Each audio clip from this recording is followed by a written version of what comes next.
Bom, bom dia, boa tarde, dependendo a hora em que vocês estão assistindo esse vídeo. Estou hoje com Tubarão. Vocês conhecem Tubarão? Então é o haitiano, o lutador e também, se você quiser cortar o seu cabelo igual o meu aqui, ó, tá vendo? É o único lugar que você pode ver, é aqui no Tubarão. Não é, Tubarão? Assim mesmo, meu parceiro. Qualquer um de vocês que quiser ir também, se vocês não têm o número também daqui da barbearia também, pode conversar com esse grande parceiro aí também, ele vai estar indicando vocês, para vocês poderem passar aqui na barbearia Tubarão.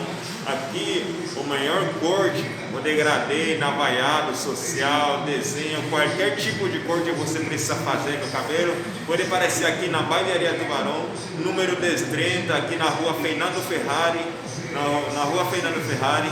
Se vocês quiserem contato, pode deixar meu contato, 98463012.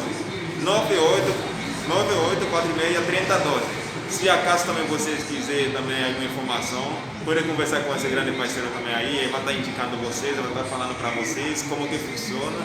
E aí vai estar esperando vocês aqui com a mão aberta. Beleza? Tamo junto aí.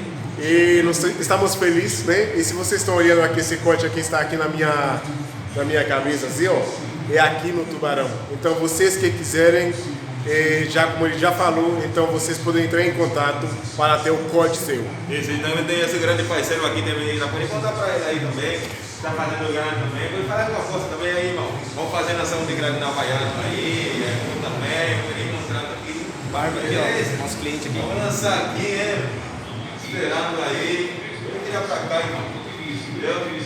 Aí vamos lançar um grande parceiro aí também, vamos lançar um grande degradê na Baiada aí também, tamo junto aí, falando com a coisa aí, irmão. Vai chamar a galera aqui, beleza? E tamo junto aí, irmão. Corte de cabelo aqui no Tubarão, hein? Melhor da cidade. Estamos juntos aí. Beleza, irmão. pessoal? Então, Tubarão. Beleza, abraço. Tamo junto aí. Tamo junto, pessoal. Espera a galera aí. Fechou.